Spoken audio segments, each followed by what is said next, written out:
नमस्कार, स्वागत है एक बार आप सभी का। मैं हूं आपके संग दीप मरहानी और आप देख रहे हैं NIU news India update. News India update पर एक बार हम फिर से दिखा रहे हैं आपको एक प्रदर्शन। जी हां, ये प्रदर्शन आज जुड़ा हुआ है NIS के DLED वाले छात्रों का। जी हाँ, ये नेशनल ओपन यूनिवर्सिटी से था। सरकार ने ये युवाओं से करवाया भी, लेकिन अभी तक इनको मान्यता नहीं दी। बड़ी हैरानी की बात है कि अगर सरकार को इनको मान्यता नहीं देनी थी तो ये कोर्स करवाया ही क्यों गया। आज सैकड़ों की तादाद में लोग बैठे हुए हैं राजधानी देहरादून के गांधी पार्क पर। आप देख सकते हैं ये नज़ारा, जहां हाथों पर ये तख्तियां लेकर बैठे हुए हैं। उठे करोड़ों हाथ है, NIS के साथ है। ये लोग लंबे समय से अपनी मांगों को लेकर जगह जगह प्रदर्शन कर रहे हैं, लेकिन कहीं पर भी इनकी सुनवाई नहीं हो पा रही है, जिसके चलते आज डायट DLED और NIS DLED है। भाई भाई का नारा ये लोग लगा रहे हैं और सड़क पर बैठे हुए हैं और हाथों में तख्ती ली हुई है। जब तक शिक्षक भूखा है, ज्ञान का सागर सूखा है।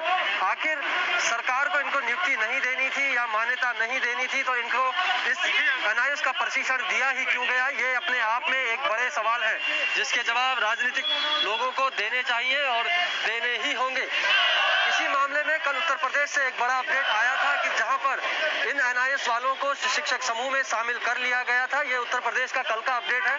शायद हो सकता है यही कारण है कि आज उत्तराखंड के लोग भी चाहते हो कि इन्हें उत्तराखंड में भी शामिल किया जाए, इनको मान्यता दी जाए। अभी इन्हीं के पास चलेंगे सीधे और जानेंगे कि कुछ है इनकी समस्याएं। भाई साहब, क्या कुछ कारण है कि क्यों आप लोग सड़कों पे बैठने को मजबूर हुए हैं? सर, हमारा धरना प्रदर्शन का यही कारण जो हमारा NIS से DLED जो प्रशिक्षु है, मतलब उत्तराखंड सरकार ने मतलब कि इसको माने नहीं किया, अमान्य कर दिया। ठीक है, उसी अधिकार के लिए हम लोग यहाँ पे धरने बैठे। सरकार ने इसको मान्यता ही नहीं दी तो ये कोर्स करवाया क्यों गया?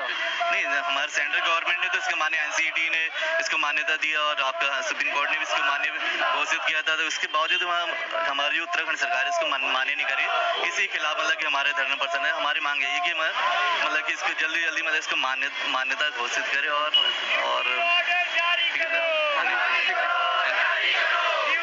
आगे और बात करते हैं और भाइयों से और जानेंगे कि इस मामले में क्या है पूरा मामला। जब केंद्र सरकार ने इसको निकाला है NIS को, तो क्या कारण है कि उत्तराखंड सरकार इसको मान्यता नहीं दे रही है? देखिए, उत्तराखंड सरकार जो है इसे अमान्य मानती है। वो कहती है कि ये जो कोर्स है अभी इनवैलिड कोर्स है, जबकि केंद्र सरकार ने जो है इस कोर्स को कराया है, NCT से ये अप्रूव्ड है। और जैसा कि आप सभी को पता है कि कोई भी NCT से अप्रूव्ड संस्था होती है, कोई भी कोर्स होता है तो उसको राज्य सरकार बिल्कुल चैलेंज नहीं कर सकती है। और ये हाई कोर्ट ने भी माना है कि जो ये कोर्स है ये वैलिड है और ये जो है डाइट DLED के जो है समतुल्य है। लेकिन राज्य सरकार इसे इनवैलिड कह रही है और उनके पास कोई तथ्य नहीं है इसको इनवैलिड करने का। तो हम ये चाहते हैं कि राज्य सरकार हमें इनवैलिड कह रही है और हमें इस भर्ती में शामिल नहीं कर रही है, तो हम ये राज्य सरकार से पूछना चाहते हैं कि आप किस तथ्य के आधार पे हमें इनवैलिड कह रहे हैं या किस तथ्य के आधार पे हमें नहीं ले रहे हैं। उत्तर प्रदेश सरकार की तरफ से भी कोई इसमें अपडेट आया था क्या? वहाँ पे शामिल किया गया है NIS को? हाँ जी, देखिए, भारत में जो है उत्तराखंड के अलावा ऐसा कोई राज्य नहीं है जहाँ NIS वालों को नहीं लिया जा रहा है। सभी राज्यों में लिया जा रहा है सिवाय उत्तराखंड राज्य को छोड़ के। तो अभी तो देखिए, जब मान्यता ही नहीं है, अगर ये पहले तो मान्यता होंगी, उसके बाद नियुक्तियां जारी होंगी, तब जाकर के आप लोगों के भर्ती का मार्ग प्रशस्त होगा ना? मैं आपको बता दूं, 22 सितंबर 2017 को जो है NCT ने इसे मान्यता दे दी थी और जो है NCT ने फिर 6 जनवरी को भी एक लेटर जारी किया था पूरे देश के लिए कि ये जो है सभी जगह एप्लीकेबल है, सभी सरकारी शिक्षक को भर्ती में जो है इसे लिया जाए। लेकिन इसकी अवहेलना कर रही है राज्य सरकार और हम बस यही पूछना चाहते हैं राज्य सरकार से कि आप किस आधार पे हमें बाहर कर रहे हैं। हमें बस उस आधार बता दीजिए कि किस आधार पे आप बात कर रहे हैं। पूर्व में ये जो आपके डायट DLED के बच्चे हैं उनका प्रदर्शन भी पूरा कवर किया शुरू से लेकर अंत तक। लास्ट में शिक्षा मंत्री अरविंद पांडे जी ने जब आश्वासन दिया तभी उन लोगों ने भी धरना प्रदर्शन अपना छोड़ा था। मैं शुरू से लेकर अंत तक उनके साथ था। मैं आपके मामले को भी समझने की कोशिश शुरुआत से कर रहा हूं और उनके मामले को भी हमने समझा। आपके मामले से ऐसा नजर आता है कि सरकार ने ये कोर्स इसलिए दिया ताकि आप लोग इस कोर्स को करने के बाद प्राइवेट स्कूलों में शिक्षक बन सकें और वहाँ पे शिक्षा कर सकें। क्या ये बात सही है? अगर ये सब केवल प्राइवेट स्कूलों में पढ़ाने के लिए होता तो बाकी राज्य में जहाँ इन्हें लिया जा रहा है NIS वालों को, तो फिर वहाँ क्यों लिया जा रहा है? क्या एक देश में दो कानून लगते हैं? कभी भी एक देश में एक ही कानून लगेगा। जब अलग बिहार में, राजस्थान में, छत्तीसगढ़ में, उत्तर प्रदेश में, असम में, त्रिपुरा में जब वहाँ NIS कास्ट वालों को लिया जा रहा है, वहाँ सरकारी भर्ती में उन्हें नियुक्त किया जा रहा है, तो हमारा उत्तराखंड क्या भारत का अंग नहीं है? क्या वहाँ इसके नियम नहीं लगेंगे? एक और सवाल आपसे, जब डाइट डीएलएड वाले क्लीन मार्क्स के जो बच्चे हैं उनको अभी तक नियुक्तियां नहीं मिली है, भले ही शिक्षा मंत्री ने आश्वासन दिया हो, मगर आज भी वो बेचारे घरों में बैठे हुए हैं, उनको नियुक्ति पत्र अभी तक जारी नहीं हुए। ऐसे में आप लोगों को क्या उम्मीद है कि एनआईएस को अगर मान्यता मिल भी जाती है तो इस प्रदेश में नौकरियां मिलेंगी? देखिए, मंत्री जी ने आज तक बहुत सारे आश्वासन दिए और हम आश्वासन से नहीं मानने वाले हैं। जब तक वो 15 जनवरी वाला जो जीओ है, जो आर मीनाक्षी सुंदरम जी ने हमारे फेवर में दिया था, एनआईएस वालों के फेवर में जारी किया था, जब तक वो जीओ फिर से लागू नहीं होगा तब तक हम लोग नहीं हटेंगे पीछे। आप लोगों की टोटल संख्या कितनी होगी एनआईएस वाली? पूरे उत्तराखंड में जो है 37,000 एनआईएस डीएलएड शिक्षक है। 37,000 आप लोग हैं? जी जी जी। यहाँ तो सरकार उन 500 कुछ लोगों को नौकरी नहीं दे पा रही है, आप लोगों को कहाँ से नौकरी देगी ये सरकार? मैं तो लगता है कि ये सरकार की नीयत है नौकरी देने की। सरकार जो है बस आश्वासन देते रहती है। अगर उनके पास हम लोग अपनी मांग को लेके जाते तो वहाँ पर सिर्फ आश्वासन दिया जाता है, बाकी कोई कार्रवाई नहीं की जाती है जो ऑफिशियल कार्रवाई होनी चाहिए। या जैसे जियो जारी होते हैं तो उसमें भी कहीं पर भी ये मेंशन नहीं होता है कि हम इनको ले रहे हैं। अभी 14 सितंबर को एक जियो जारी किया गया था राधिका झा द्वारा, तो उसमें भी कोई क्लियर मेंशन नहीं था कि एनआईएस वालों को ले रहे हैं या बाहर कर रहे हैं। तो ये कुल मिला के हमें घुमा रही है सरकार, हमें उलझा रही है और हम बस यही जानना चाहते हैं कि वो किस आधार पे हमें बाहर कर रही है, किस आधार पे, बस हमें वो आधार चाहिए। मैं अभी वापस आऊंगा और आपके साथियों से भी बात करता हूँ। आज भारत अधिकार संरक्षण मंच के प्रदेश अध्यक्ष दौलत कुंवर जी भी आप यहाँ पहुँचे हुए हैं, क्या इन युवाओं को समर्थन देने की मंशा से आप पहुँचे हुए हैं यहाँ पर? शायद यदि आपको मालूम होगा, भारत संवैधानिक अधिकार संरक्षण मंच की एक मुहिम है, उत्तराखंड का पानी और उत्तराखंड की जवानी। बारी बारी से भाजपा कांग्रेस ने बर्बाद करने की ठानी, इसको बचाने की मुहिम है भारत संवैधानिक अधिकार संरक्षण मंच।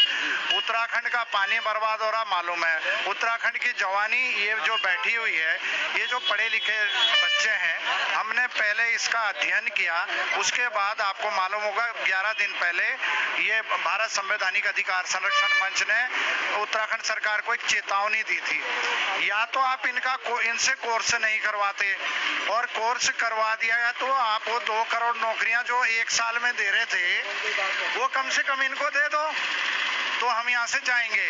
नहीं, मैं आपके चैनल के माध्यम से ये बताना चाहता हूँ कि किसी भी सूरत में अब हम यहाँ से उठने वाले नहीं हैं, क्योंकि आपको मालूम होगा कि भारत संवैधानिक अधिकार संरक्षण मंच जो दिल्ली बॉर्डरों पर जो आंदोलन चल रहे हैं उसमें हमारा संगठन शुरू से ही पार्टिसिपेट कर रहा है और हमारे साथी उसमें साथ में हैं।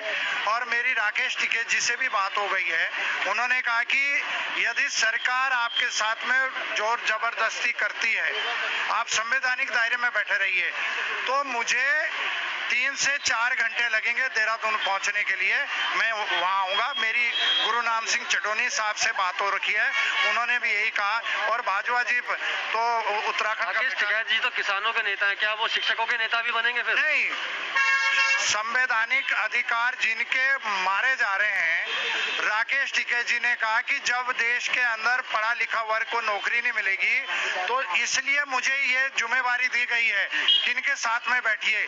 यदि सरकार आपके साथ में कोई नाइंसाफी करती है तो मैं पहुंचूंगा। किसान तो है ही और किसानों की बात तो कर ही रहे हैं, लेकिन पढ़े लिखे लोगों के लिए भी उन्होंने आश्वस्त किया है मेरे। आपको नहीं लगता आपकी जो आप कोशिश कर रहे हैं एक बहुत अच्छी कोशिश है, आप इनके युवाओं के अधिकारों के लिए लड़ाई लड़ रहे हैं, लेकिन क्या आपको नहीं लगता कि इससे राजनीतिक दल या फिर जो सत्ताधारी दल है वो कहेगा कि कहीं ना कहीं आप राजनीति कर रहे हैं इन शिक्षकों के नाम पर? देखिए, वो उनका काम है, राजनीति करते हम लोग तो हमारी कोई पार्टी होती है, हम तो संवैधानिक मंच के लोग हैं और हम किसी भी सूरत में वो आरोप प्रत्यारोप से डरने वाला व्यक्ति मैं नहीं हूँ। आप व्यक्तिगत जानते होंगे 38 मुकदमे हैं मेरे ऊपर और 3 बार कांग्रेस जेल भेज चुकी है, 5 बार अभी तक बीजेपी भेज चुकी है। अगर आज भी भेज देगी तो मैं तैयार हूँ, लेकिन मैं इनका साथ नहीं छोड़ूंगा, ये वादा है। चलिए, उम्मीद करते हैं कि आपकी मेहनत रंग लाएगी और इन युवाओं को न्याय मिलेगा। चलिए इन युवाओं से बात करते हैं आगे। आप सर कह रहे थे कि ये प्राइवेट स्कूलों के लिए, मैं कह नहीं रहा था, पूछ रहा था। ये सर ये देखिए, ये हमारे पास प्रूफ है, प्रॉस्पेक्टस है, जब ये हमें कराया गया था तो ये देखिए क्या लिख रहा है। पहली लाइन तो आप ये देखिए, यह कोर्स एनसीटी और एमएचआरडी से स्वीकृत है। दूसरी बात ये क्या लिख रहा है, सेकंड क्लोज, सरकारी सहायता प्राप्त, जो अर्ध सरकारी है, प्लस ये निजी स्कूलों में 1 से 8वीं तक पढ़ाने वाले अप्रशिक्षित शिक्षकों को डीएलएड पाठ्यक्रम मार्च 2019 तक पूरा कराने का भारत सरकार ने मौका दिया है। अब ये देखिए लोग कह रहे हैं इसको 18 महीने का, जबकि ये देखिए क्या लिख रखा है 2 साल का। तो आप हम सरकार से ही कहना चाहते हैं कि किस तरीके से इनवैलिड है ये। क्या लगता है आपको? देखो सरकार ने पहले योजना निकाली, फिर आपको कराया भी, आपका समय भी बर्बाद हुआ, लेकिन अब क्या कारण है कि सरकार इसको अमान्य कर रही है? देखिए कुछ संगठन है इसमें, सब हमारे भाई बंधु हैं, पर कुछ संगठन ऐसे हैं जो हमारा विरोध कर रहे हैं। उन संगठन का नाम बताइए। नहीं, नाम नहीं बताऊंगा क्योंकि सब भाई हैं हमारे। देखिए हम किसी का विरोध नहीं करने बैठे यहाँ। आप लोग इस मामले को लेकर के हाई कोर्ट भी शायद गए थे, वहाँ भी आप लोग निरस्त हो गए। अभी देखिए हम हाई कोर्ट पर कोई टिप्पणी नहीं करेंगे क्योंकि वो हमारा संवैधानिक मंच है। वो भी देखिए संविधान के तहत बना हुआ है, हाई कोर्ट हो या सुप्रीम कोर्ट हो, हम उस पर कोई टिप्पणी नहीं करना चाहते। देखिए हाई कोर्ट जो भी निर्देश देगा, अभी हाई कोर्ट ने तो सीधे सीधे ये कहा है कि ये डाइट डीएलएड के इक्विवेलेंट है। जब डाइट डीएलएड के इक्विवेलेंट है तो इसका मतलब जब डाइट डीएलएड को लिया जा रहा है तो हमें भी लीजिए। और सर हाई कोर्ट ने तो ये है कि अभी तक उनको भी नहीं लिया गया, उनको भी नियुक्तियां नहीं मिली है। हाँ, मैं वही तो कह रहा हूँ, तो उनको तो मान्य किया जा रहा है ना, फिर भी रुकी क्यों पड़ी है नियुक्ति? इसी वजह से रुकी हुई है ना। आप इसको मान्य कीजिए, नियुक्ति हो जाएंगी सबकी, क्यों नहीं मान्य कर रहे? चलिए उम्मीद करते हैं सरकार आपकी बातें मानेगी। सर जब हाई कोर्ट ने ये कहा है सरकार अपने विवेक पे काम करे, ये डाइट डीएलएड के इक्विवेलेंट है, तो सरकार का विवेक कहाँ है? मैं तो ये कहना चाह रहा हूँ। चलिए सरकार का विवेक कहाँ है, उस पर सवाल उठाए आपने। इंद्रेश मुखेरी जी आप पहुंचे, मैं सही पहचाना हूँ आपको? जी, कैसे देखते हैं आप इस मामले को, और क्या लगता है आपको कि सरकार क्यों इनके साथ इतना भेदभाव कर रही है और क्यों इनकी मांगों को नहीं मान रही है? देखिए सरकारों का रवैया आम तौर पर यह है कि बेरोजगार लोगों को रोजगार नहीं देना है। उसके रास्ते में जितनी तरह की अड़चनें पैदा की जा सकती हैं, जितनी बाधाएं पैदा की जा सकती हैं, उतनी बाधाएं पैदा की जाती हैं। तो ये जो रवैया है एक्चुअली यहाँ तो ये तो चलिए इसमें कुछ टेक्निकल पेच है मान लीजिए, लेकिन पिछले 4 साल में यहाँ पीसीएस का एग्जाम नहीं हुआ, उसमें क्या पेच था? मुख्यमंत्री जी ने आते ही घोषणा किया कि भाई 25,000 लोगों की नियुक्ति का उन्होंने फैसला ले लिया, तो कहाँ है ना? तो दरअसल जो भी लोग रोजगार की तलाश में हैं उनके रास्ते कैसे कठिन किए जाएं, उनके रास्ते कैसे मुश्किल किए जाएं, ये सरकारों की नीति है। आदरणीय एक सवाल आपसे व्यक्तिगत पूछना चाहता हूं मैं, आधिकारिक संरक्षण मंच के पदाधिकारी भी यहाँ पे हैं, आप भी कम्युनिस्ट पार्टी से बिलोंग करते हैं शायद, तो अब आपको नहीं लगता कि अब सरकार ये पेच और उलझ जाएगा, सरकार इसे राजनीति समझ करके और टाल देगी? नहीं, सरकार के सामने ये विकल्प था कि वो इनकी बात सुनती। अब ये राजनीति होना कोई बुरी बात तो नहीं है, राजनीतिक पार्टी में होना कोई अपराध भी नहीं है, और बेरोजगारों के सवाल पर, सड़क पर लड़ने वाले लोगों के सवाल पर हम लगातार सड़क पर उतरते रहे, लगातार उनके हक में लड़ते रहे। ये हमारा कर्तव्य भी है इस नाते कि भाई हमारे यहाँ बेरोजगार नौजवान सड़क पर बैठा है और हम किनारे बैठ करके तमाशा देखें। एक सवाल और है आपसे, केंद्र सरकार जब इस योजना को निकालती है, पूरा प्रोस्पेक्टस तैयार करती है, सरकारी और सरकारी स्कूलों के लिए नियुक्ति का आश्वासन देती है, तो फिर क्या कारण है कि उत्तराखंड सरकार से अमान्य कर देती है? तो वही उत्तराखंड की सरकार को दरअसल ऊपरी तौर पर फैसला कुछ होता है, फिर नीचे आते आते उसको लागू करने वाले लोग उसको दूसरे तरह से उसका इंटरप्रिटेशन, उसकी व्याख्या करना शुरू करते हैं, और उसी के चलते ये होता है कि बेरोजगार नौजवानों की जिंदगी का महत्वपूर्ण हिस्सा, जिस समय उनको प्रदेश के लिए, देश के लिए अपना योगदान देना था, वो समय उनका ऐसे जाया होता है, वो समय उनका ऐसे बर्बाद होता है, उनकी ऊर्जा इस तरह से नष्ट की जाती है। तो ये अपने आप में एक तरह से देश और प्रदेश के साथ भी धोखा है, इनके साथ तो है ही है, लेकिन प्रदेश के साथ और देश के साथ भी ये छल है, धोखा है। अभी आप सुन रहे थे कम्युनिस्ट पार्टी के नेता इंद्रेश मुखेरी जी को, जिन्होंने साफ कहा कि ये सरकारों के द्वारा प्रदेश व देश दोनों ही जगह के लोगों के लिए धोखा है। यहाँ पे युवतियाँ भी हमारे साथ बैठी हुई हैं जो धरने प्रदर्शन में हैं, उनके हाथों में भी पोस्टर है, हमारा एक ही नारा है, पीआरटी भर्ती में अधिकार हमारा है। मैम तो ये अधिकार आपको दे क्यों नहीं रही? आप लोग आप करेंगी बात? तो ये आइए मैडम, चलिए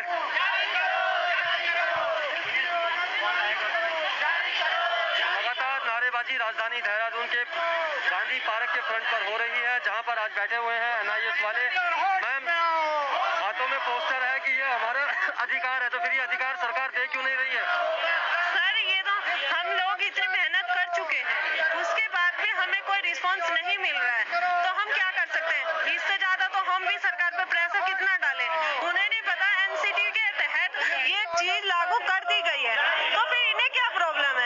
यूपी में हो गई, बिहार में हो गई, काफी जगह वो हो गई।